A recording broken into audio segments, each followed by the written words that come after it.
Hello everyone, आज का जो हमारा वीडियो है इसमें हम बात करेंगे आरएम कमांड इन लाइनक्स। तो स्टार्ट करते हैं। तो सबसे पहले मैं आपको बता देता हूँ जो आरएम है इट स्टैंड्स फॉर रिमूव। तो basically RM command in Linux is use to remove और I can say delete files और डायरेक्टरी।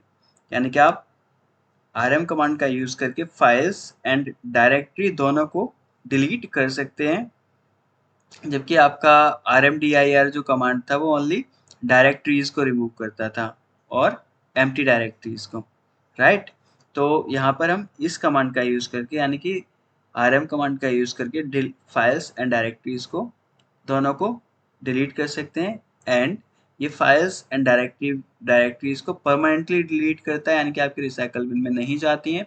तो मेक श्योर जब आप ये कमांड एग्जीक्यूट करें तो केयरफुली एग्जीक्यूट करें, बिकॉज आपने एक बार चीज़ें डिलीट कर दी तो आप रिकवर नहीं कर पाएंगे, बिकॉज आपके रिसाइकल बिन में नहीं जाएंगे। ओके, सो सिंटेक्स क्या होगा? RM आपका कमांड नेम, देन ऑप्शंस, उसके बाद आपकी फाइल हो सकती है या फिर कोई डायरेक्टरी हो सकती है। तो काफ़ी सारे ऑप्शंस हैं जो कि हम RM कमांड के साथ यूज़ कर सकते हैं, जो कि हमारे कुछ इस तरीके से होंगे। अभी मैं इनको एक्सप्लेन नहीं करूँगा बिकॉज अभी हम इन सारे ऑप्शंस को प्रैक्टिकली करके देखेंगे। तो आप इनको नोट डाउन कर सकते हैं, यहाँ से रीड आउट कर सकते हैं। तो हम -I -R and -F in options का यूज़ करेंगे। तो बेसिकली तो आगे बढ़ते हैं और देखते हैं यहाँ पर हमारा -B ऑप्शन, जो कि मैंने प्रीवियस ट्यूटोरियल में भी आपको एक्सप्लेन किया हुआ है। तो चलिए अभी हम इन सारे ऑप्शंस को टर्मिनल पर एग्जीक्यूट करके देखते हैं और समझते हैं प्रैक्टिकली इस कमांड को। तो हम टर्मिनल पर आ गए हैं। तो बेसिकली क्या है, यहाँ पर मेरी जो टर्मिनल है, आई मीन जो डायरेक्टरी है मेरी, इस डायरेक्टरी के अंदर कुछ डायरेक्टरीज हैं, 2 डायरेक्टरीज हैं एंड 1 फाइल है। तो अभी हमें क्या करना है, हम RM कमांड की बात कर रहे हैं। तो जो हमारी RM कमांड है फाइल्स एंड डायरेक्टरी दोनों को क्या करेगी, रिमूव करेगी। तो अभी यहाँ पर हमारे पास एक फाइल है xyg.txt, हम इसको रिमूव करने वाले हैं xyg.txt। तो आप देखेंगे हमारी जो RM कमांड है ये रिमूव कर देगी xyg एंड txt को रिमूव कर दिया। मैं ls करता हूँ तो आप देखेंगे xyg.txt हमारी क्या है, रिमूव हो गई। इसी तरीके से मैं अगर आपको मल्टीपल फाइल्स डिलीट करनी है तो आप वो भी कर सकते हैं। उसके लिए मैं यहाँ पर क्या कर रहा हूँ, 2 फाइल्स क्रिएट कर ले रहा हूँ यूजिंग टेस्ट कमांड, जो कि मैंने अपनी प्रीवियस वीडियो में बताया हुआ था कि हमारी टेस्ट कमांड की फाइल्स क्रिएट करती है। तो आप वो देख सकते हैं, मैं उसका लिंक डिस्क्रिप्शन में डाल दूंगा। तो अभी हम देखते हैं, हमने टेस्ट कमांड का यूज़ करके 2 एम्प्टी फाइल्स क्रिएट कर लिए, फाइल 1 एंड फाइल 2, राइट। तो आप RM कमांड का यूज़ करके मल्टीपल फाइल्स को भी क्या कर सकते हैं, एक साथ डिलीट कर सकते हैं। सो देखिए यहाँ पर हमारी दोनों जो फाइल्स थी, फाइल 1 एंड फाइल 2, डिलीट हो गई हैं यूजिंग RM कमांड।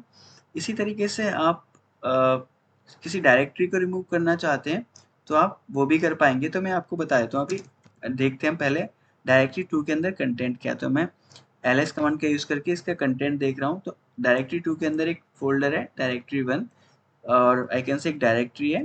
तो अभी मैं यहाँ पर देखता हूँ कंटेंट डायरेक्टरी 4 का। तो डायरेक्टरी 4 के अंदर क्या एक फाइल है abc.txt, राइट। तो अभी मैं इसको रिमूव करने की कोशिश करता हूँ, rm एंड डायरेक्टरी 4, राइट। तो देखते हैं अभी डायरेक्टरी मेरी रिमूव हो पाएगी या नहीं। अगर आप इस तरीके से रिमूव करेंगे किसी डायरेक्टरी को, ओके, तो ये रिमूव नहीं करेगी command. Can not remove directory 4 is a directory, right. तो अगर आपको कोई डायरेक्टरी रिमूव करनी है तो आपको उसके लिए क्या यूज़ करना पड़ेगा, -r यूज़ करना पड़ेगा। किस केस में आज आप -r यूज़ करेंगे, यहाँ पर जो -r है ये ऑप्शन बताता है रिकर्सिवली, यानी कि क्या करेगा, पहले आपकी जो डायरेक्टरी है उसके कंटेंट्स को डिलीट करेगा, देन फिर आपकी डायरेक्टरी को डिलीट करेगा। तो अभी क्या होगा कि आपकी जो डायरेक्टरी है 4 वो क्या होगी, रिमूव हो जाएगी।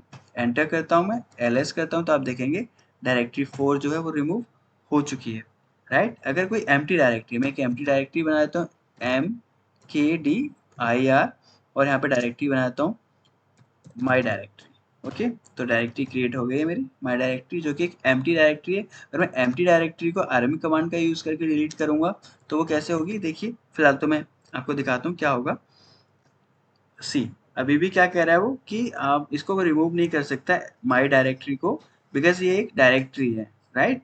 तो उसके लिए आपको इसे बताना पड़ेगा क्या, RM-D देन माई डायरेक्टरी। अब वो क्या करेगा, इस एम्प्टी डायरेक्टरी को रिमूव कर देगा। ls करता हूँ तो देखिए आपकी जो डायरेक्टरी थी माई डायरेक्टरी वो क्या है, रिमूव हो गई है। तो आप यहाँ से समझ सकते हैं कि आपको अगर कोई एम्प्टी डायरेक्टरी रिमूव करनी है यूजिंग rm कमांड तो आप -d ऑप्शन यूज करेंगे। अगर आपको कोई डायरेक्टरी रिमूव करनी है जिसके अंदर कोई कंटेंट रखा हुआ है ऑलरेडी तो आप उसके लिए -r ऑप्शन यूज करेंगे। क्लियर है? तो अभी मैं यहाँ पे क्लियर करता हूँ टर्मिनल को एंड ls करता हूँ तो अभी मेरे यहाँ पर क्या है, dir कमांड है, I mean directory dir to directory available है। तो मैं यहाँ पर एक और ऑप्शन है जो कि है rm -r and b stands for verbose, यानी कि ये बताता है कि बिहाइंड द सीन क्या हो रहा है। ओके, जब कोई कमांड एग्जीक्यूट हो रही है तो बैकग्राउंड में क्या क्या प्रोसेसिंग हो रही है, क्या क्या स्टेप्स हो रहे हैं वो आपको बताएगा। तो rm-rb देन मैं यहाँ पे क्या लिखूंगा, डायरेक्टरी 2। ओके, एंटर करता हूँ। सो देखिए ये आपको क्या कह रहा है, किस तरीके से removed file1, removed xyz.txt, removed abc.txt, then removed file2, then फिर उसने क्या किया, रिमूव्ड डायरेक्टरी 2 जो कि मेरी डायरेक्टरी डायरेक्टरी 1 जो कि मेरी डायरेक्ट एक्चुअल में ये जो फाइल है ना file1 xyz.txt abc.txt and file2 ये मेरी डायरेक्टरी इसके अंदर थी, आई मीन डायरेक्टरी 2 के अंदर एक डायरेक्टरी थी, कौन सी, डायरेक्टरी 1। तो डायरेक्टरी 1 के कंटेंट है ये file1 xyz.txt abc.txt। तो उसने पहले डायरेक्टरी 2 के अंदर जो डायरेक्टरी थी उसके कंटेंट को डिलीट किया। तो मेरी डायरेक्टरी 2 के अंदर कौन सी डायरेक्टरी थी, डायरेक्टरी 1, तो इसके कंटेंट को डिलीट किया। देन फिर उसने यहाँ पर आपकी डायरेक्टरी 1 को डिलीट किया। देन फिर उसने डायरेक्टरी 2 को डिलीट कर दिया। इस तरीके से आपका डिलीशन हुआ है बैकग्राउंड में। तो -b ऑप्शन का यूज करके आपको ये सारी चीजें दिख जाएंगी, राइट। तो आई होप आपको क्लियर हो गया होगा ये। ओके, सो अभी मैं क्या करता हूँ, यहाँ पर टेस्ट कमांड का यूज करके मैं एक फाइल क्रिएट करता हूँ, file1, enter ls, file1 create हो गई है एंड मैं इसको rm कमांड का यूज करके मैं file1 को डिलीट करता हूँ। ओके, सो अभी क्या होगा, मैं यहाँ पर -i का यूज कर रहा हूँ, राइट, -i।